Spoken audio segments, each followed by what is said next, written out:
Hello guys, कैसे हैं आप सब। मैं आप सबका वेलकम करता हूं YouTube channel of KT classes. देखिए, आज जो हमें डिस्कस करना है वो किसके बारे में डिस्कस करना है।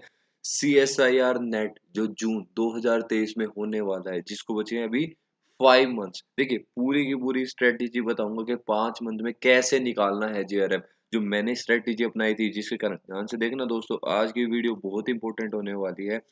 जो मैंने अपनी स्ट्रेटेजी अपनाई थी, जिसके कारण मेरा कितना आया था AIR 43 JRF, सारी की सारी आपके सामने खोल के रख दूंगा कि क्या क्या आपको करना है, क्या नहीं करना, कितना पढ़ना है, कितना शॉर्ट नोट्स बनाना है, कितनी टाइम देनी है, क्या आप कहाँ से प्रैक्टिस करनी है।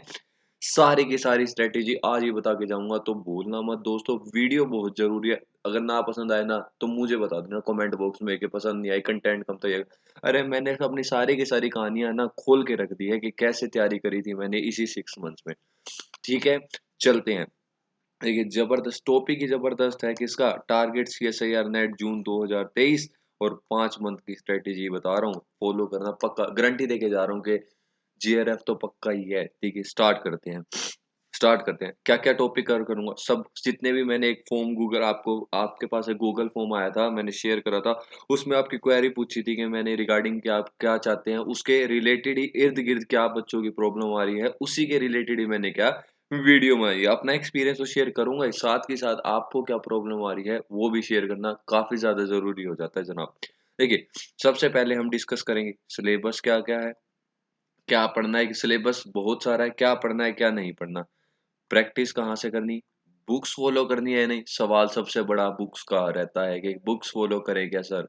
सबसे टाइम मैनेजमेंट, कोचिंग या self, how to prepare with MSc, बड़ा सवाल ये। इन दोनों सवालों पे तो क्वेश्चन ही क्वेश्चन थे। जो आपकी क्वेरी थी ये how to prepare with the MSc, क्योंकि हर कोई चाहता है जनाब कि मेरा क्या एमएससी के साथ साथ ही क्या नेट जेआरएफ हो जाए, तो बढ़िया बात हो जाती है, क्योंकि ड्रॉप करना काफी लंबा चला जाता है जनाब। और क्या, बुक्स पे बहुत ज्यादा क्वेरी होती है कि बुक्स कौन सी पढ़ी जाए और कैसे एरर को मिनिमम करा जाए। सारी की सारी कहानियां मैं आपके साथ लेके आया हूँ, साथ बने रहना। ठीक है, चलते हैं।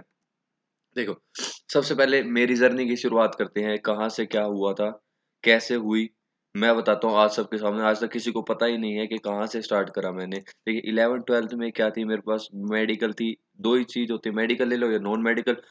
तो मैंने मेडिकल ली थी, बायो स्ट्रीम से था। उसके बाद ग्रेजुएशन की बात करेंगे तो ग्रेजुएशन में मैंने क्या लाइफ साइंस लिया। अब लाइफ साइंस में सब्जेक्ट क्या थे, एक केमिस्ट्री, दो सब्जेक्ट किसके थे, बायोलॉजी, एक बोटनी और एक जूलॉजी। तो सबसे पहले तो यहाँ से इन दोनों बातों से क्या डर खत्म करना है कि हम बायोलॉजी के हैं तो क्या हमारा सीएसआर नेट में जेआरएफ ये अच्छा रैंक आ पाएगा। तो ये तो बात ही छोड़ दो, क्योंकि मेरा आया हुआ है तो तुम्हारा भी आ जाएगा। तुम्हारे सामने लाइव एग्जांपल है। वो बोलते हैं ना, जब कुछ होता है तभी विश्वास होता है, तो विश्वास कर लो भाई, सामने हुआ है तुम्हारा। 11th 12th मेडिकल, ग्रेजुएशन, कई तो ग्रेजुएशन केमिस्ट्री में होते हैं। अरे, मैं तो लाइफ साइंस से था भाई, बायो बैकग्राउंड से। तुम तो लो जूलॉजी बॉटनी में रहा हूं मैं तो।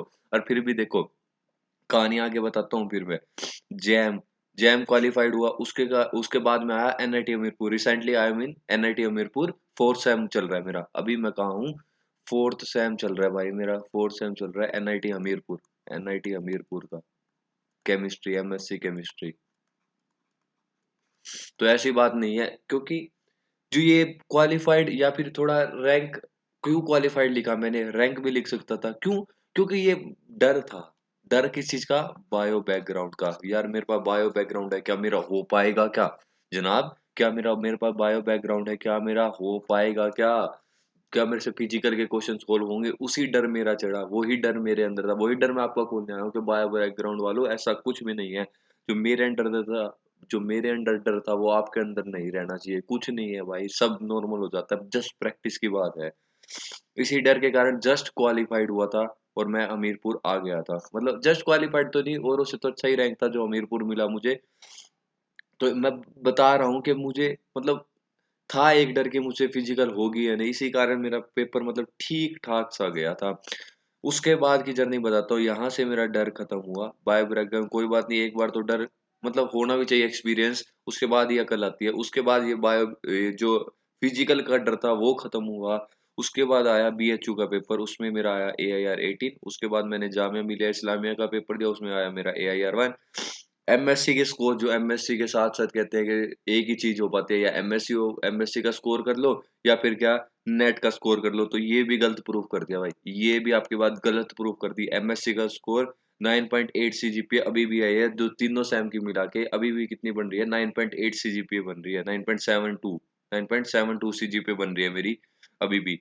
उसके बाद सीएसआईआर नेट दिया मैंने, सबसे फर्स्ट टाइम दिया, जो कि मैंने प्रिपरेशन की थी। सारी सच्चाई है इसमें, कोई झूठ है ही नहीं, एक एक बात सच्चाई बता रहा हूँ। जनवरी में आई थिंक जनवरी की प्रिपरेशन करी थी, 16 फरवरी का पेपर था मेरा। उसमें मेरा फर्स्ट बार जो मैंने नेट दिया था तो 39 AIR 39 आया था एलएस का। उसके बाद फिर मैंने सीएसआईआर नेट सितंबर में हुआ था मेरा, वो भी 16 सितंबर का था, उसमें मेरा आया था 18 सितंबर का था, सॉरी 18 सितंबर का था, उसमें मेरा आया था 43 जेआरएफ। और ये जो 2022 का ये पेपर हुआ था अभी सितंबर में, उसमें मेरा आया था AIR 43 जेआरएफ।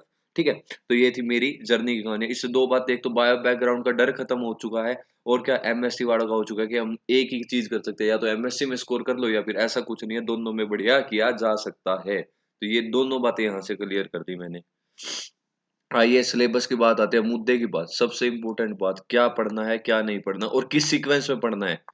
सबसे बात है सीक्वेंस नोट कर लेना भाई, कहीं पे भी अगर नोटबुक लेके बैठे हो तो सीक्वेंस प्लीज नोट कर लेना, क्योंकि बहुत मेहनत से ये सीक्वेंस बनाए गए हैं और बहुत मतलब फायदेमंद है, क्योंकि मैंने एप्लीकेबल किया है, तो क्या पता आपका भी एप्लीकेबल अपनाने में क्या जाता है, बहुत जबरदस्त मामला है, क्योंकि सारे इंपॉर्टेंट टॉपिक चुन चुन के उठाए गए हैं, स्ट्रेटेजी के साथ उठाए गए हैं।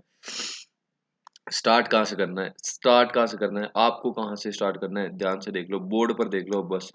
देखो सबसे पहले आपकी जीओसी ऑर्गेनिक पढ़ने के लिए, जो ऑर्गेनिक की बातें कहानियां चल रही हैं, सबसे पहले आपकी जीओसी स्ट्रॉन्ग होनी चाहिए, जबरदस्त मामला होना चाहिए जीओसी में। उसके बाद आपको स्टीरियो स्ट्रॉन्ग होनी चाहिए। अब स्टीरियो के क्वेश्चन कहाँ पे आपको, क्योंकि नेट में ऐसे नहीं आते, उसकी स्टीरियो प्रोडक्ट भी अगर कोई नेम रिएक्शन या फिर कोई रिएजेंट भी बताया ना, उसकी क्या स्टीरियो पूछी जाती है, तो आपको स्टीरियो की नॉलेज होनी चाहिए, मॉडल की नॉलेज होनी है, फैल्किन की, क्रैमचुलेशन की, एंटी फैल्किन की, इसकी मॉडल, इसकी आपको नॉलेज काफी ज्यादा होनी चाहिए, और बेसिक जीओसी तो आनी चाहिए। स्टार्ट आपको यहीं से करना है भाई, स्टार्ट आपको यहीं से करना है। अगर ये नहीं है तो फिर छोड़ देना, फिर आपकी क्रैमिंग हो जाएगी, फिर आप रटने लगोगे। अगर आपको ये चीज आती है तो आप आसानी से खेला खेल जाओगे। अब आती है रीएजेंट। सबसे पहले आपको ये होने के बाद रीएजेंट पढ़ लेना है। रीएजेंट का कोई इतना ज्यादा, क्योंकि मैकेनिज्म से ज्यादा कम में रोल उसका पता होना चाहिए, डायरेक्ट उसका रोल क्या है, काफी ज्यादा सिलेक्टिविटी आ जाती है, कीमो सिलेक्टिविटी का रोल काफी ज्यादा आता है रीएजेंट में, तो आपको सबसे पहले वो करना है। इसे होने के बाद उसके बाद आपको इंटरमीडिएट करना है। उसके बाद आपको क्या करना है, रिएक्शन में इंटरमीडिएट में भी पांचों इंटरमीडिएट उठा लेना। पांच के पांच इंटरमीडिएट कौन कौन से मैं लिख देता हूँ भाई, सब सब कुछ मैं, अरे मैं पूरा खोल के जाऊंगा कि क्या क्या तैयारी आपको करनी है, एक भी बात नहीं छुपाऊंगा। Carbocation, radical, benzyne, carbene, nitrene, ये आपको क्या इंटरमीडिएट कवर कर लेने हैं भाई, ये आपको इंटरमीडिएट कवर कर लेने हैं। उसके बाद रिएक्शन इंटरमीडिएट की बात होगी, उसके बाद रिएक्शन मैकेनिज्म की बात होगी। रिएक्शन मैकेनिज्म में अपना वही SN2 SN1 NGP वगैरह, ये सब SNI SN2I, जो भी सारी रिएक्शन है एलिमिनेशन, ये सब आपको कवर करनी है। इसके बाद उसके बाद आपको एरोमेटिक, न्यूक्लियोफिलिक एरोमेटिक सब्स्टिट्यूशन का एक आता है, वो आपको कवर करना है। उसके बाद नीम रिएक्शन। उसके बाद आपको पेरिसाइक्लिक कवर करनी है, और पेरिसाइक्लिक के साथ साथ आपको क्या कवर करनी है, फोटोकेमिस्ट्री। फोटोकेमिस्ट्री आपको कवर करनी है किसके, पेरिसाइक्लिक के साथ साथ। उसके बाद आपको कवर करना है, एक सेकंड रुको यार, ये स्लाइड का तो थोड़ा, स्लाइड छोटी हो रही है क्या सर? हम्म, ठीक है ठीक है ठीक है, अब ठीक है मामला। उसके बाद आपको जो करना है जी, उसके बाद आपको फोटो केमिस्ट्री पेरिसाइक्लिक दोनों अपना लेना। उसके बाद आपको क्या, ये चैप्टर होने के बाद, ये जो जितने भी चैप्टर मैंने बताए ये तो मेन है ही। उसके बाद आपको उठाना है बायोमोलिक्यूल्स। उसके बाद आपको उठानी है हेट्रोसाइक्लिक, मजेदार। और जो आपको एक्स्ट्रा उठाना है वो आपको उठाना है नेट के लिए, आपको उठाना पड़ेगा नोमेनक्लेचर। क्या पढ़ना है नोमेनक्लेचर का मैं आगे डिस्कस करूंगा, कितना पढ़ना है नोमेनक्लेचर और कहाँ से पढ़ना है। रेट्रोसिंथेसिस, रेट्रोसिंथेसिस, और ये आपको करना है हेमिट प्रिंसिपल, हेमिट प्रिंसिपल, हेमिट इक्वेशन, हेमिट इक्वेशन होगी, हेमिट इक्वेशन, हेमिट इक्वेशन। इसमें दो चीजें आती है, सिग्मा और रो का खेल आता है, वो आपको पता होना चाहिए। ये कहानियाँ थी किसकी? ऑर्गेनिक की। ये आपको चल गया तो आपका बढ़िया काम हो जाएगा, लगभग क्वेश्चन हो जाएँगे। ये थी आपकी सिलेबस की कहानी, आपको क्या-क्या पढ़ना है और कहाँ से शुरुआत करनी है। नेक्स्ट चलते हैं आपकी इनऑर्गेनिक केमिस्ट्री में। इनऑर्गेनिक केमिस्ट्री बहुत ज़बरदस्त मामला है इनऑर्गेनिक केमिस्ट्री का भी। सबसे पहले आपको स्टार्ट कहाँ से करना है? कोऑर्डिनेशन से। कोऑर्डिनेशन में भी एक तो नॉर्मल जो हम पढ़ते ही हैं लास्ट तक पूरा रिएक्शन मैकेनिज्म तक। उसके बाद आपको आइसोमेरिज्म, जो भी है स्ट्रक्चरल आइसोमेरिज्म, ज्योमेट्रिकल आइसोमेरिज्म सारे पढ़ने हैं आपको ये। जितने भी वो उसके कितने इसमें आइसोमेरिक पेयर आएँगे, कितने ज्योमेट्रिकल पेयर आएँगे, यहाँ से क्वेश्चन बनते हैं वहाँ के। एक आपको क्या एटॉमिक टर्म सिंबल, सिग्मा, पाई वाले, डेल्टा ये वाले आपको सारे क्या लर्न कर लेने हैं। सारे के सारे कौन सी अलाउड होती है, कौन सी जीरेड टू अनजीरेड ये इससे क्या क्वेश्चन पूछे जाते हैं। ये सब आपको करना है कोऑर्डिनेशन। एक-एक बात बताना जो कवर करके जानी है तभी होगा फिर। फिर मत कहना सर ने स्ट्रैटेजी बताई थी और हुआ नहीं क्योंकि ये सब सारा कवर करना पड़ेगा आपको। ओएमसी आ गया, केमिकल बॉन्डिंग और साथ क्या एमओटी। एमओटी भी आपको कवर करके जानी पड़ेगी। उसके बाद क्या बायो इनऑर्गेनिक सीक्वेंस यही रखना है, इसी ऑर्डर में पढ़ना है। सीक्वेंस यही रखना है। अगर सीक्वेंस यूं उठाने लगे कि पहले चलो ईएसआर आसान है मोस्ट बार पढ़ देता हूँ, उस पे टाइम दे देता हूँ, मत मानो, खेला चौपट हो जाएगा तुम्हारा। क्योंकि बड़ी स्ट्रेटेजी से ये सिलेबस सीक्वेंस बनाया गया है, फॉलो हुआ है ये। उसके बाद मेन ग्रुप, फिर एफ ग्रुप को अपन ने करना है, फिर उसके बाद मोस्ट बार ईएसआर को करना है। एनालिटिकल में देख लो क्या क्या कर दिया, टाइट्रेशन, क्रोमेटोग्राफी, पोटेंशियोमेट्रिक, उसके बाद spectrophotometry, polarography, gravimetric analysis, TGA वगैरह, ये सब आपको क्या एनालिटिकल में करके जाना है। उसके बाद एक पॉलीमर है, पॉलीमर करके जाना है। पॉलीमर तो एक दो पेज का है, क्वेश्चन बनता है उसमें, क्वेश्चन बन जाता है डायरेक्ट। उसके बाद आपको कोलोइड्स पढ़ने हैं और क्या एसिड बेस पढ़ना है, लुईस एसिड वगैरह, अरेनियस एसिड वगैरह, lux flux acid, lux flux base, ये सब आपको क्या कवर करना है। ये थी क्या इसकी इनऑर्गेनिक की कहानियां और इसी सीक्वेंस में करना। आपको हाथ जोड़ के कह रहा हूँ भाई। फिजिकल की बात करते हैं। फिजिकल में सबसे आपको पहले क्वांटम उठानी है, क्वांटम उठानी है, क्वांटम उठा लेना सबसे पहले। उसके बाद आपको काइनेटिक्स उठानी है, उसके बाद आपको सॉलिड, फिर उसके बाद इलेक्ट्रो, इलेक्ट्रो में भी कंडक्टेंस वाला अलग है, फिर इलेक्ट्रो अलग, ठीक है। उसके बाद फिजिकल स्पेक्ट्रा, उसके बाद आपको ग्रुप थ्योरी करना है, फिर आपको थर्मो लगा देनी है, फिर आपको स्टैटिस्टिकल लगा देनी है। सीक्वेंस, सीक्वेंस प्लीज इंपॉर्टेंट है, सीक्वेंस जिस सीक्वेंस में बोल रहा हूँ उसी सीक्वेंस में कर देना भाई, मान गजब मामला हो जाएगा। सरफेस केमिस्ट्री पढ़ के जाना है, न्यूक्लियर केमिस्ट्री पढ़ के जाना है, फोटो केमिस्ट्री पढ़ के जाना है। डाटा एनालिसिस का एक होता है अलग से जिसमें हम निकालते हैं स्टैंडर्ड डेविएशन वगैरह, इसका भी 2-3 पेज का होगा, वो भी कर देना भाई, डायरेक्ट क्वेश्चन आ जाते हैं। एक और चीज जो भूल गया मुझे, इक्विलिब्रियम, इक्विलिब्रियम, इक्विलिब्रियम में आपको जो पढ़ के जाना है वो कौन सा पढ़ के जाना है? फेज तो मस्ट है, मस्ट, फेज तो मस्ट है, करके ही जाना है। उसके बाद आपको कौन सा करके जाना है? केमिकल, अब मर्जी है, केमिकल भी कर ही लेना, आयनिक छोड़ देना। आयनिक में क्वेश्चन कम आते हैं। अगर किसी को फिजिकल उसका पहली प्रायोरिटी है तो वो आयनिक कर लेना। अगर फिजिकल पहली प्रायोरिटी है तो आयनिक कर लेना। अदरवाइज अगर ऑर्गेनिक लेके चल रहे हो तो छोड़ देना, कोई ज्यादा जरूरी है नहीं। फॉर्मूले ज्यादा है, क्वेश्चन को फॉर्मूले ऐसे कंफ्यूजिंग वाले हैं, क्वेश्चन इतने 1 नंबर में 2 नंबर में आता है क्वेश्चन, एक आ भी गया तो बाय चांस फेस से आएगा, फेस से पक्का डेफिनेटली आएगा, फेस से क्वेश्चन। केमिकल की भी 50% गारंटी है, 50% आ सकता है और यहाँ से 25% आए भी ना। इसलिए बोल रहा हूँ जो अगर ऑर्गेनिक प्रिपेयर कर रहे हो फर्स्ट पे तो आयनिक छोड़ देना, छोड़ देना आयनिक को, छोड़ देना, कसम से कह रहा हूँ छोड़ देना। क्योंकि छोड़ ही है, हम छोड़ के गए, दो ही एक ही क्वेश्चन आए, चलो लग गया था वो अलग बात है, लेकिन अगर ज्यादा फॉर्मूले या फिजिकल में नहीं घुसना चाहते तो पक्का ही छोड़ देना, कोई दिक्कत नहीं, कोई दिक्कत नहीं होगी, विश्वास कर लो, विश्वास कर लो। अब बात आती है सिलेबस क्या कवर करें, सिलेबस क्या कवर करें? क्या तीनों पढ़ के जाऊं क्या? क्या दो पढ़ के जाऊं काम चल जाएगा क्या? क्या एक से भी काम चल जाएगा क्या? ध्यान से सुन लो, स्पष्ट बात बता रहा हूं। अगर दो पढ़ के गए, अगर दो पढ़ के गए, अगर दो पढ़ के गए, 2 पढ़ के गए तो एलएस की गारंटी दे रहा हूँ, एलएस की गारंटी दे रहा हूँ, एलएस की गारंटी दे रहा हूँ, लेकिन जेआरएफ आपका कितनी गारंटी है? 2% की गारंटी है बस भाई, 2% की गारंटी है। ये सच्चाई बात बता रहा हूँ, दोनों एक्सपीरियंस से बता रहा हूँ, दोनों एक्सपीरियंस से बता रहा हूँ, दोनों एक्सपीरियंस से बता रहा हूँ, दोनों के एक्सपीरियंस से बता रहा हूँ कि अगर 2 पढ़ के गए तो एलएस की तो गारंटी है। 2 पढ़ के एल मैं तो 2 भी नहीं पढ़ के गया था, जब एलएस वाले जब मेरा 39 रैंक आया था, मैं तो कुछ चंद टॉपिक पढ़ के गया था, लेकिन आपको क्या, मेरे तो चलो लग गया, किस्मत थी उस टाइम एलएस वाला। जेआरएफ में तो, अरे जेआरएफ में जितने सामने बताए ना ये सारे करके गया था। जब जेआरएफ देना था, जब जेआरएफ हुआ था, जितने बताए इसी स्ट्रेटेजी को अपना के गया था और सारे पढ़ के गया था, सारे पढ़ के गया था, सिर्फ आईनिक को छोड़ के, आईनिक को छोड़ के सब पढ़ के गया था। ये सारे पढ़ के गया था भाई जब जेआरएफ आया था। अब 2 पढ़ के जाने हैं तो एलएस की गारंटी है, जेआरएफ की नहीं है। 2 पढ़ के और तीसरा कितना 75%, 2 कंप्लीट तीसरा 70%, तो जेआरएफ मानू, तो ही जेआरएफ मानू। अगर तीनों पढ़ के गए, तीनों ही पढ़ के गए तो ही रैंक मानू, तो ही रैंक मानू टॉप 50 में भाई। ये फंडा समझा दिया। अरे बहुतों को समझ नहीं आती, 2 पढ़ के जाए, तीनों खेला खेल दिया, क्या आप किस कैटेगरी में आपको आना है?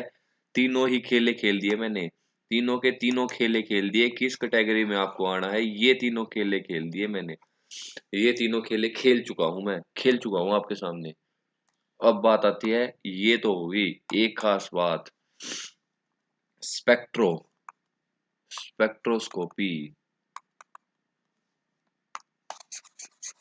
स्पेक्ट्रोस्कोपी कहाँ से शुरुआत करें जनाब?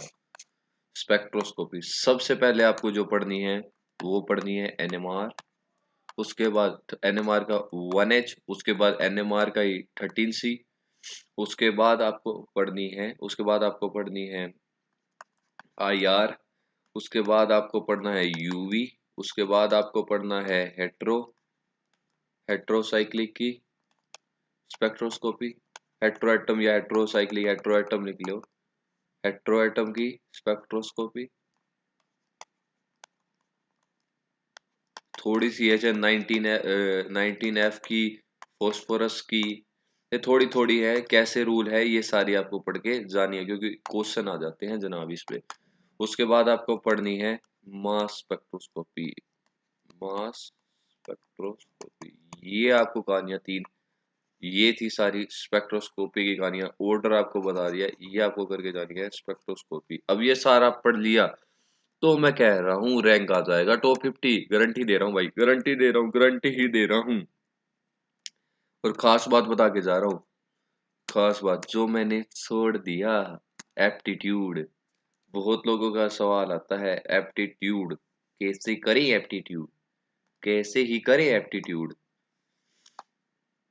देखिए जनाब, देखिए नेट का पेपर 200 मार्क्स का होता है, बात समझ में आई क्या? इसमें 170 मार्क्स सब्जेक्ट के होते हैं और 30 मार्क्स का एप्टीट्यूड आता है, 30 मार्क्स का एप्टीट्यूड आता है। अब मेरी कहानी सुनियो, माई जर्नी सुनो, मेरी जर्नी क्या रही थी, मेरी जर्नी क्या रही थी। मेरे आए थे भैया 170, पहले इसमें से बता रहा हूँ, 170 में से मेरे आए थे आई थिंक, हाँ 170 में से मेरे आए थे 127, 127। और मेरा, हैरान हो जाओगे आप, पक्का ही हैरान हो जाओगे, पक्का ही आपके 175 लगा लो, हाँ बताऊंगा इस 0.5 का, हैरान हो जाओगे। और मेरे जो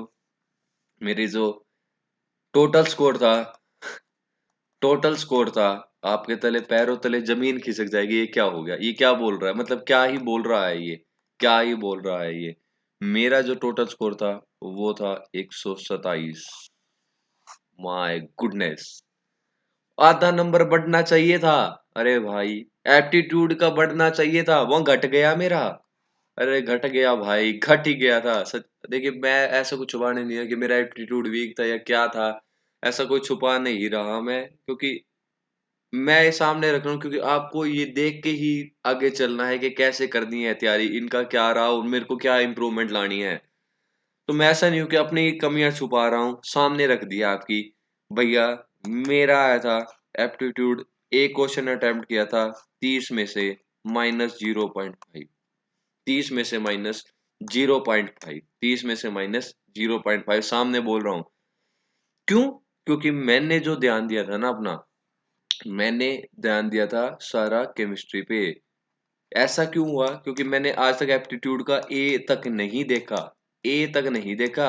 मुझे कुछ फॉर्मूले याद नहीं, मुझे कुछ भी याद नहीं था एप्टीट्यूड का। एप्टीट्यूड का सिनोलॉगिज्म फलाना, अब मैंने थोड़ा देख, इसके बाद मुझे झटका लगा, तब मैं थोड़ा देखने गया वेन डायग्राम से भी सोल्व हो सकते थे, कुछ पाइथागोरस से भी सोल्व हो सकते।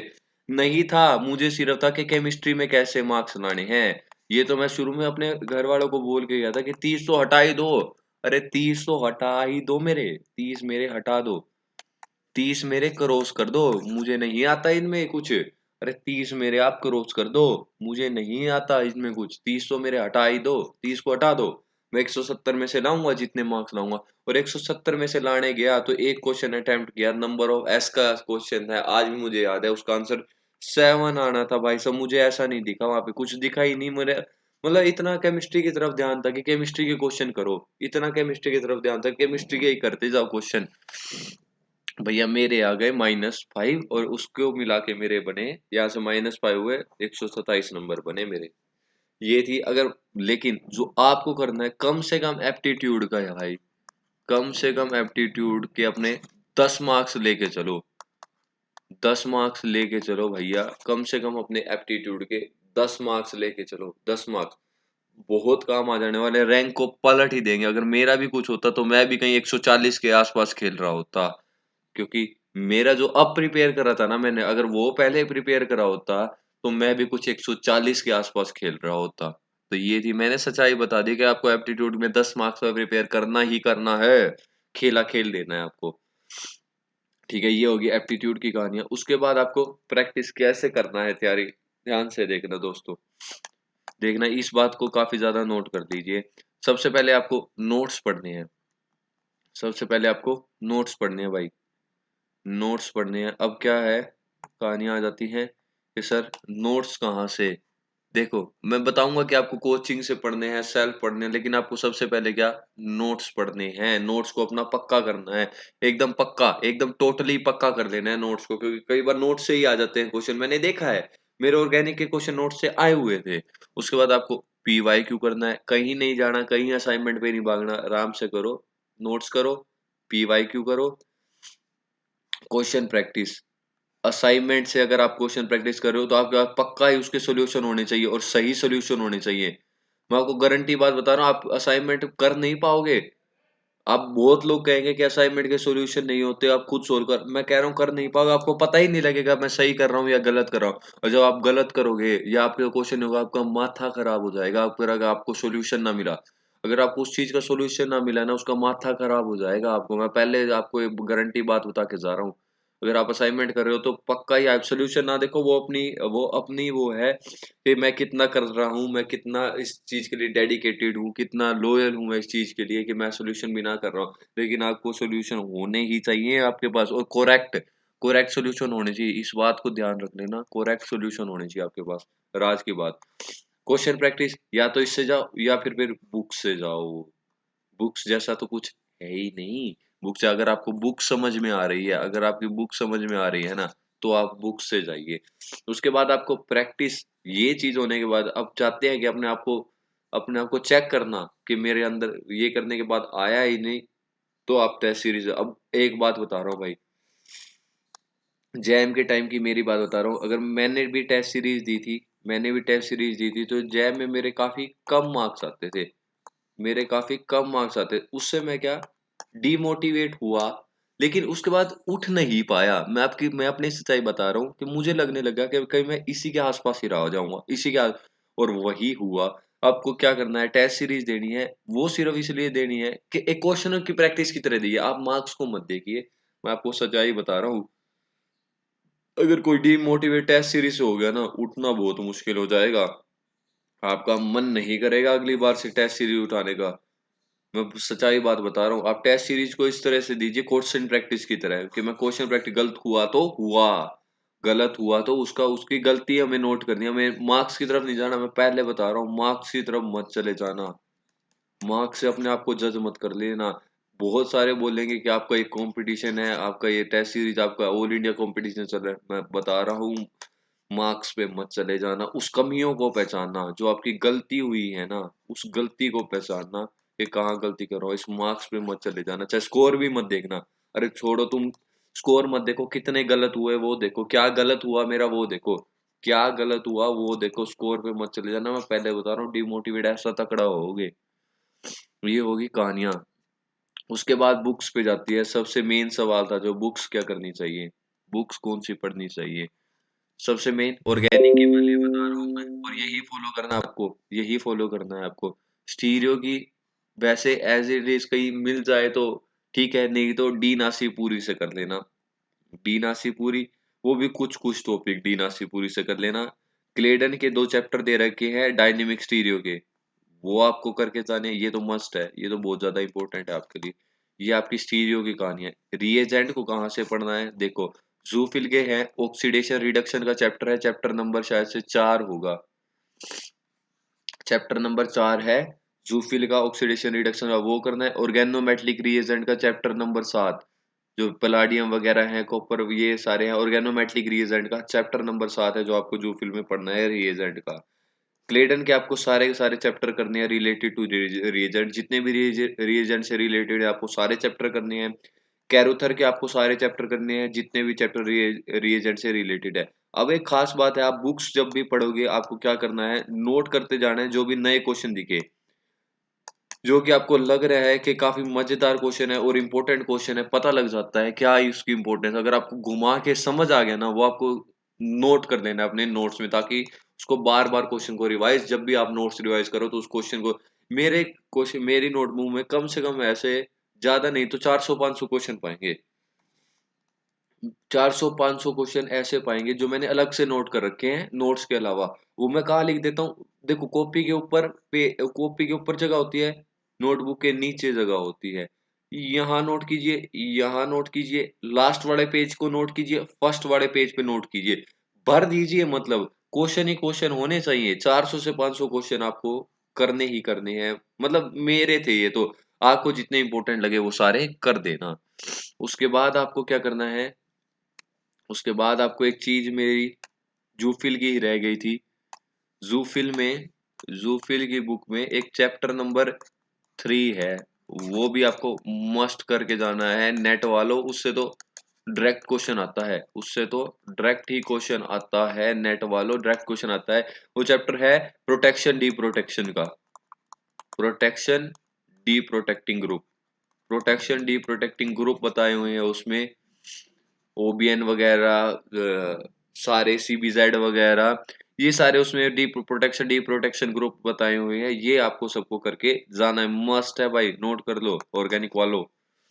उसके बाद का खेला है पेरिसाइक्लिक का। पेरिसाइक्लिक आपको कहाँ से पढ़नी है, पेरिसाइक्लिक आपको क्लेडन से करके जानी है, 2 ही चैप्टर क्लेडन में वो करने हैं, कैरुथर की पेरिसाइक्लिक करनी है, इतना इनफ है पेरिसाइक्लिक के लिए।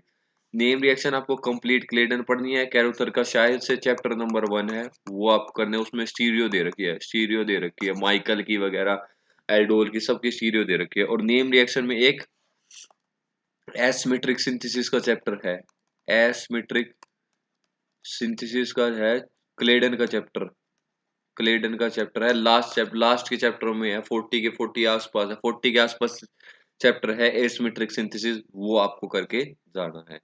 इंटरमीडिएट के लिए आप क्लेडन प्लस में कैरुथर ले लीजिए। एरोमेटिक सब्स्टिट्यूशन के लिए आप क्लेडन प्लस में सैंडबर्ग ले सकते हैं, क्लेडन भी करनी है आपको, सैंडबर्ग भी करनी है आपको। रिएक्शन मैकेनिज्म के लिए आपको सेम क्लेडन पर के जानी है, और किससे करके जाना है, सैंडबर्ग से, कैरी एंड सैंडबर्ग की बुक आती है उससे आपको करके जाना है। अब बात आती है बायोमोलिक्यूल्स, आप नोट्स पे फॉलो कीजिए। हेट्रोसाइक्लिक पहले तो नोट्स पे जाइए, अगर फिर भी आपको ज्यादा पढ़ना है तो आप क्लेडन से जाइए। हेमेट इक्वेशन क्लेडन में बहुत जबरदस्त दे रखी है, वहां से आपको कर दीजिए, कवर हो जाएगा। नोमेनक्लेचर आपको कहाँ से कवर करना है, क्लास 11th और 12th की एक बुक है। अब क्या नोमेनक्लेचर में पढ़ के जाना है, पूरा नोमेनक्लेचर करने मत बैठ जाना भाई। कई पागल होते हैं कि सर ने नोमेनक्लेचर लिख दिया, 11 12 की पागलों की तरह लगे गड़े हैं, इसका नोमेनक्लेचर एस्टर फ्रेस्टर हट। सीरीज आपको याद करनी है, double bond, triple bond, single bond में से किसको ज्यादा प्रेफरेंस है, साइड ग्रुप की सीरीज, लॉन्ग चेन कैसे सेलेक्ट करते हैं, एस्टर अमाइड एसिड, इनकी एक सीरीज बनी हुई है। ये आपको सीरीज या 11th या 12th में शायद से चेक कर लें, 11th में मिल जाएगी। ये आपको पूरी एक सीरीज याद करनी चाहिए, या 12th में मिल जाएगी। एक सीरीज है एक पेज की, प्रदीप से एन से, प्रदीप की शायद से बुक आती थी, डाउनलोड कर लेना। प्रदीप की बुक में से मिल जाएगी, एक सीरीज याद करनी है। ई जेड आपको पता होना चाहिए, ये सारी आपको पता होनी चाहिए नोमेनक्लेचर, क्योंकि मुझे पता है आप नोमेनक्लेचर के नाम पे सारा रटने लग जाओगे और वो बिल्कुल ही बेहद गलत बात होगी वो। ये आपको पढ़ना है सिर्फ नोमेनक्लेचर में। उसके बाद आपका आ गया इनऑर्गेनिक का। इनऑर्गेनिक में आपको क्या करना है, इनऑर्गेनिक में आपको क्या करना है, ये है आपका इनऑर्गेनिक का कोऑर्डिनेशन। आप नोट्स से उठाइए, नोट्स हैं यूट्यूब पे पढ़ा रखा है, वेद सर ने पढ़ा रखा है, काफी जबरदस्त है। कैम अकेडमी वेद सर ने पढ़ा रखा है, वेद सर कैम अकेडमी, वेद सर कैम अकेडमी का, कैम अकेडमी में वेद सर ने पढ़ा रखा है। कोडी ने बहुत तगड़ा पढ़ा रखा है। अगर आपको कुछ थोड़ा बुक्स की है तो आप मैकेनिज्म पढ़ सकते हैं हुई से या फिर अजय कुमार से, इन दोनों से आप मैकेनिज्म, रिएक्शन मैकेनिज्म होता है जो कोऑर्डिनेशन का, वो पढ़ सकते हैं। ओएमसी आप उठाइए नोट्स से, प्लस में क्या, हुई उठा लीजिए, हुई उठा लीजिए। आपको बुक्स करनी है तो बाय इनऑर्गेनिक नोट्स मिल जाए तो बहुत बढ़िया। केमिकल बॉन्डिंग नोट्स, एमओटी का याद कर लेना, मैंने यहाँ पे मेंशन किया कि एमओटी आपको करके जानी है। एनालिटिकल वैसे तो अगर मिल जाएगी यूट्यूब पे, कैम ने भी करा रखी है या फिर कोई और एकेडमी ने करवा रखी है, वहां से मिल जाएगी। अगर आपको ज्यादा ही थोड़ा देखना है कि आपको लग रहा है कि थोड़ा और मुझे पढ़ाना है, तो आप वोगल की बुक उठा सकते हैं, वोगल की नेट पे अवेलेबल होगी, वोगल की बुक उठा सकते हैं। अगर आपको करना है फिजिकल की, देखिए फिजिकल में तो यही कहता हूँ, फिजिकल की कोई बुक्स पढ़ने की जरूरत है ही नहीं। नोट्स आपके पास होने चाहिए, कॉन्सेप्ट प्लस में फॉर्मूला, कॉन्सेप्ट प्लस में फॉर्मूला। अगर ये आपके पास है तो आप जाइए डायरेक्ट क्वेश्चन पे, डायरेक्ट क्वेश्चन पे। फिर भी आपको बुक्स लगती है हाँ जी सर मुझे तो पढ़नी चाहिए, फिर आप बेसिक के लिए बिल्कुल जो फिजिकल में लुल है स्टार्ट करना चाहते हैं, वो करना चाहिए पीएसपी, पूरी शर्मा पठानिया, पूरी शर्मा पठानिया, पूरी शर्मा पठानिया उठा लीजिए भाई। अगर आपको बेसिक ही बिल्कुल ही मतलब फिजिकल से नाता ही नहीं है तो आप स्टार्ट कीजिए पूरी शर्मा पठानिया से। अगली बात आती है टाइम की, कैसे टाइम मैनेज करें, बहुत बड़ा सवाल। डेली आपको कैसे कहाँ कहाँ टाइम देना है, 3 आवर लेक्चर को दीजिए, 2 आवर रिवीजन को दीजिए, 1.5 आवर किसको, क्वेश्चंस को दीजिए, मस्ट है ये भी। क्वेश्चन को दीजिए, 2 आवर रिवाइज कीजिए, 3 आवर अपने लेक्चर को निपटाइए। अब एमएससी स्टूडेंट के लिए बड़ा सवाल कि एमएससी स्टूडेंट कैसे टाइम मैनेज करे। 2 आवर मॉर्निंग दीजिए, 2 आवर इवनिंग कॉलेज के बाद दीजिए, करना पड़ेगा। अब यूँ सोचे अब रेस्ट कर लो लैब के आ तो वो नहीं चलेगा। 3 आवर आप नाइट को दीजिए 9 से 12, सच बता रहा हूँ ऐसा ही करना पड़ेगा, हम भी ऐसे ही करते थे। अगर लैब में, आप लैब में प्रैक्टिस कीजिए, सैटरडे संडे मोस्टली कॉलेज की छुट्टियां होती है तो आप उसमें 12 से 14 आवर का देखिए, 12 से 14 आवर दे सकते हैं ऐसा, और देने पड़ेंगे। आप सोच रहे हैं कि संडे आगे चलो फ्री हो गए मूवी देखने चले जाए, तो ऐसा खेल जना फिर होगा नहीं। फिर मुझे मत कहना कि सर मेरा जेआरएफ रह गया, आपने कहा था कि निकलवाऊंगा और रह गया। लैब्स में अगर टाइम मिलता है तो लैब्स में ही क्वेश्चन प्रैक्टिस कर लीजिए।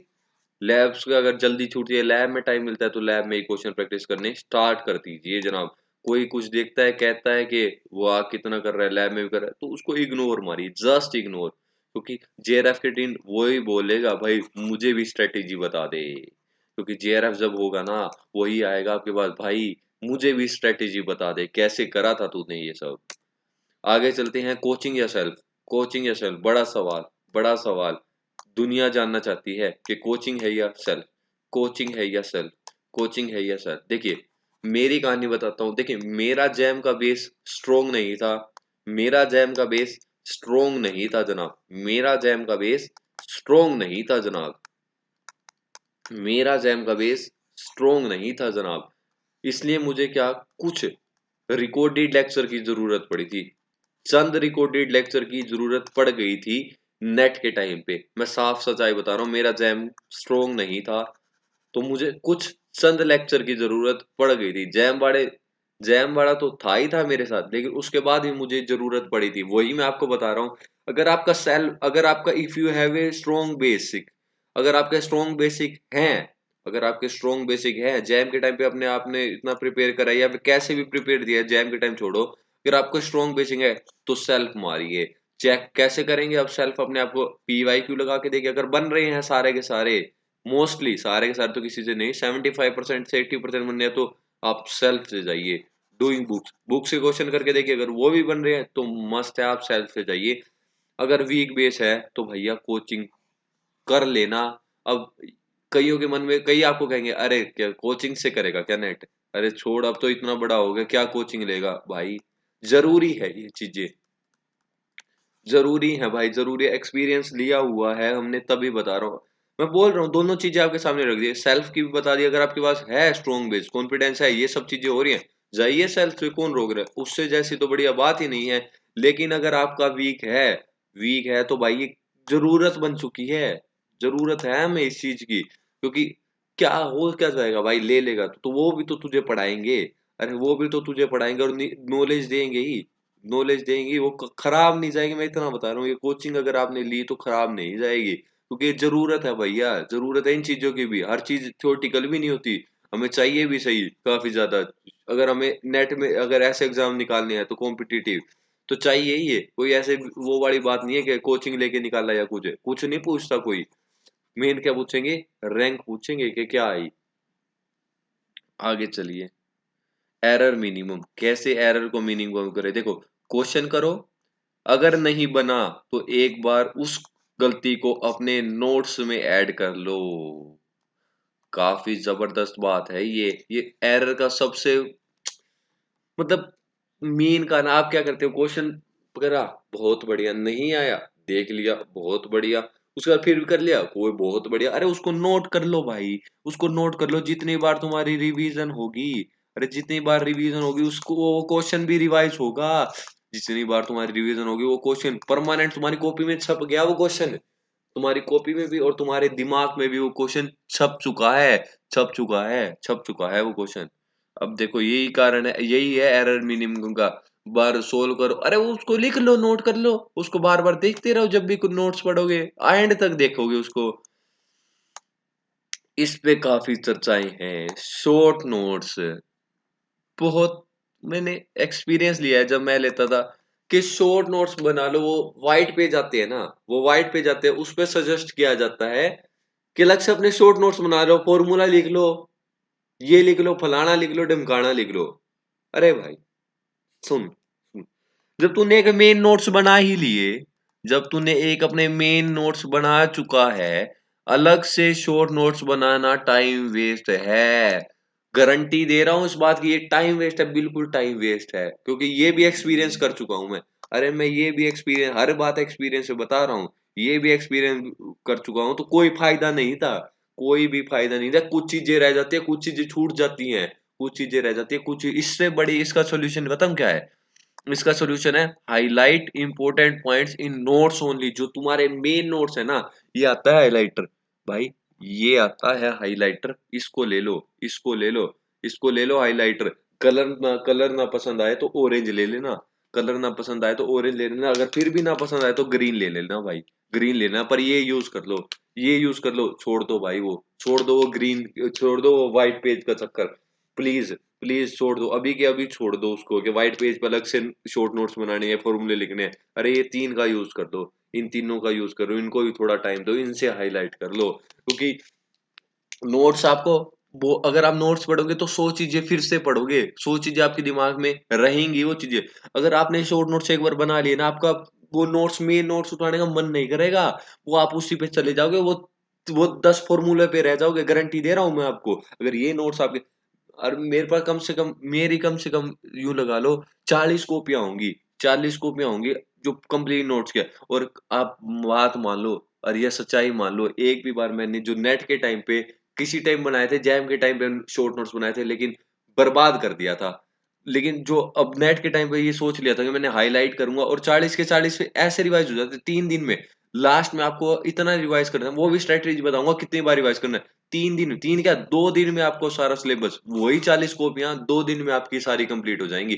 तो क्या जरूरत है भाई उस चीज को उन 4 पन्नों में घुस के रहने की। पूरा अपने पास जब है तो पढ़ो यार उस चीज को, क्या दिक्कत है। जब 2 दिन में ये भी हो पा रहा है तो क्यों, आप मेरे से हो पा रहा है तो तुम्हारे से क्यों नहीं हो पाएगा। तो ये बर्बाद कर देंगे आपको, छोड़ दीजिए, टाइम वेस्ट है। प्लानिंग क्या है, प्लानिंग क्या है, प्लानिंग क्या है, देख लो प्लानिंग, देख लो क्या करनी है आपको। टिल अप्रैल, जो सीएसआर नेट जून होने वाला है, जून होने वाला है 2023 का, उसके लिए प्लानिंग बता रहा हूँ। अप्रैल तक, अप्रैल तक सिलेबस कंप्लीट, जितना आपको करना है सिलेबस कंप्लीट कर लीजिए अपना सिलेबस, फिर नए लेक्चर देखना छोड़ दीजिए अप्रैल तक। अप्रैल टू मई रिवीजन प्लस में क्वेश्चन, रिवीजन प्लस में क्वेश्चन, पीवाईक्यू, पीवाईक्यू प्लस में असाइनमेंट, जितने भी आपने जो भी पेलना है, जो भी कहीं से करना है, वो अप्रैल मई में निपटा लेना। बुक से करना है, कहीं से करना है, अप्रैल मई में वो निपटा लेना। 1 मई से लेकर 20 मई तक, 1 मई से लेकर 20 मई तक कम से कम 10 बार आपके पीवाईक्यू डन हो जाने चाहिए। अरे ये मैं मेरी स्ट्रेटेजी बता रहा हूँ, ये मैं मेरी स्ट्रेटेजी, और ये काम आएगी क्योंकि नेट पीवाईक्यू, नेट के सीधा पीवाईक्यू रिपीट होते हैं। मैं एक बात बता रहा हूँ आपको, पीवाईक्यू पीवाई की वैल्यू चेंज कर देगा लेकिन क्वेश्चन भी रिपीट कर देता है कई बार। तो मेरे टाइम पे ही आया था यार, मेन ग्रुप का एक ही क्वेश्चन आया था और वो मेन ग्रुप का क्वेश्चन ही रिपीट होके आ गया था। एसएन का था सबसे ज्यादा, पता नहीं क्या पूछा था, पोलर पता नहीं, या फिर ये पूछा था मतलब मैग्नेटिक मूव या कुछ ऐसा सा ही पूछा था। तो एसएन सीधा आंसर था, एसएन का उल्टा की नीचे एन लगा हुआ था, वो सीधा आंसर था। तो वो सब पीवाई क्यू था, वो पीवाई क्यू। अब पीवाई क्यू कौन से करने हैं, पहले तो पीवाई क्यू 10 बार रिवाइज, 20 मई से, जो 20 मई तक 10 बार पीवाई क्यू आपके उंगलियों पे टिप्स पे होनी चाहिए, ये हो गया खत्म। उसके बाद आपको क्या करना है, 20 मई टू जून तक आपको रिवीजन करनी है सिर्फ नोट्स की, और वो भी कितनी, आप इतना होना चाहिए कि मेरी कितनी 10 बार रिवीजन हो चुकी है, मेरी कितनी, अगर ये हो गया ना, आपके लास्ट 2 दिन बचेंगे ना, उसमें ये 40 के 40 जो मेरी कॉपियां थी, वो भी अगर आपकी कॉपी इतनी है तो 40 की 40 कॉपियां 2 दिन में रिवाइज हो जाएंगी। 2 दिन आपको लगेगा अरे ये तो फटाफट से ऐसे चलेगी, मतलब सराटेदार कहानी। अगर ये 10 बार आपकी रिवाइज है पहले, अगर ये 10 बार आपका रिवाइज है तब ये कहानियां आप पहुंचोगे 2 टाइम तक। नो, मैं बोल रहा हूँ, ये देखो मैंने लिखा है कॉन्सेप्ट, 10 सेकंड में आपको ये सामने क्या कॉन्सेप्ट रिवाइज, जो आपको पहले लग जाता है 1 1 घंटा रिवाइज करने में लग जाता था, एक पूरा चैप्टर आपको 30 मिनट, 20 मिनट, 15 मिनट में आप कवर करके, काइनेटिक्स मुझे याद है मैं 12 या 15 मिनट में सारी काइनेटिक्स कर देता था, मतलब रिवीजन। अब इंपॉर्टेंट पॉइंट सारे आपको रिवाइज करने हैं उस टाइम पे। मैं फिर एक मस्ट बात बोल के जा रहा हूँ, अगर आपको क्वेश्चन कर रहे हैं, अगर प्रैक्टिस रॉन्ग क्वेश्चन को, प्लीज अपनी नोटबुक या नोट्स में ऐड कर देना इंपॉर्टेंट क्वेश्चन को, बहुत काम आएंगे वो। अब बात कर रहा हूँ, अगर ये आपकी हो गई, एक बात रहेगी पीवाईक्यू, पीवाईक्यू कहाँ से स्टार्ट करें, 2011 से भाई, 2011 से 2022 के पीवाईक्यू करने हैं, और इसमें भी आपके 2 सेट होते हैं, एक जून में पेपर होता था, एक दिसंबर में। ये सारे आपको पेपर कवर करने हैं 2021, 2011 से लेकर 2022 के। कोई होंगे 20 से 25 पेपर, कोई होंगे 20 से 25 पेपर, सारे के सारे आपको कवर करके जाने हैं। यूं नहीं 2015 से स्टार्ट कर लेता हूँ या कहीं से, 2011 से स्टार्ट करने हैं जून से, और खत्म का करनी है कहानियां 2022 पे। अगर ये सब आपने अपना लिया, ये सारी बातें अगर आपने अपना ली, तो पक्का आपको गारंटी देके जा रहा हूँ, ये हो जाएगा आपका, साइन करके गारंटी, साइन करके जा रहा हूँ आपका, ये हो जाएगा। इसी स्ट्रेटेजी पे आप लग जाइए, मजाक नहीं कर रहा, बहुत मुश्किल से और बहुत सीक्वेंस से बनाई है मैंने स्ट्रेटेजी। तो पक्का आप इसको अपनाना, और रिजल्ट आपको खुद पता लग जाएगा। रिजल्ट आपको जिस दिन रिजल्ट आएगा ना, आप खुद कहेंगे हाँ भाई थी बंदे में बात जो बता के गया था।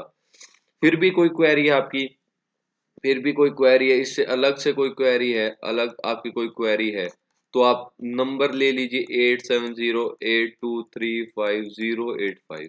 अगर आपकी फिर से इससे अलग कोई क्वेरी है तो 8708235085 पे आप कॉल कर, मैसेज, कॉल तो छोड़ो यार, व्हाट्सएप मैसेज कर देना, व्हाट्सएप मैसेज कर देना, अवेलेबल हो। अरे मुझे करवाना है भाई, अगर हमारा हुआ तो आपका भी क्यों नहीं होगा, और हम पूरा साथ दूंगा, मैं आपका पूरा साथ दूंगा। अगर कितनी भी बीच में कोई कहे क्यों बना रहा है वीडियो, किस लिए बना रहा है, अरे उससे फर्क नहीं पड़ता भाई, उससे फर्क नहीं, जीआई इसलिए है भाई, अरे इसलिए आए हैं, इसलिए आए हैं इस फील्ड में, इसलिए आए हैं कि काफी आगे तक लेके जाना है इस चीजों को, काफ़ी आगे, अगर मैं आज हुआ हूँ, कल आप होंगे, कल आप 10 जनों को और बताओगे भाई ऐसा मेरा हुआ, तो ऐसे ही केमिस्ट्री आगे चलेगी। ऐसे होगा कि अपना हो गया और किसी को बताना है, तो उससे काम खराब हो जाएगा फिर। आप यह करो, या फिर जो वीडियो आएगी उसकी कमेंट कर देना भाई। कमेंट कर देना, अगर आपको अपना नंबर शेयर करने में थोड़ा रहता है कई बार प्राइवेसी, के नंबर शेयर नहीं करना, तो आप कमेंट करिए। आप आइए, खुल के आइए मैदान में, कमेंट करिए आप इस वीडियो पे, जो आपका डाउट होगा उसके बाद वही के वही सॉल्व करने हैं, क्या दिक्कत हो रही है। तो धन्यवाद, ये सारी स्ट्रैटेजी अपनाइए। अगर आपको बढ़िया लगी हो तो शेयर कर दीजिए इस चीज़ को, क्योंकि मेरा पहला ही एम है, क्योंकि ज्ञान नहीं रुकना चाहिए जनाब। मुश्किलें, मुझे इस वीडियो के बाद मुश्किलें भी बहुत आएँगी कि क्यों बना रहा है, क्या मिलेगा तुझे? लेकिन रुकेगा नहीं जनाब, रुकेगा नहीं, फैला देंगे पूरी तरह से। ठीक है जी, धन्यवाद, मिलते हैं। अगली क्वेरी अगर आपको कोई होगी तो मैं फिर से आ जाऊँगा, क्योंकि मेरा अपना तो यही है कि कम से कम इस वीडियो को देख के अगर 5 या 2, 4, 5 जितनों का भी चेहरा है, अपनी खुशी उसी में है भाई। अपना काम बन गया, अपना काम हो गया। अगर इस वीडियो को देख के स्ट्रैटेजी कोई अपना के निकाल रहा है ना, तो अपना काम हो गया भाई, कर दिया अपने काम। ठीक है जी, धन्यवाद, मिलते हैं।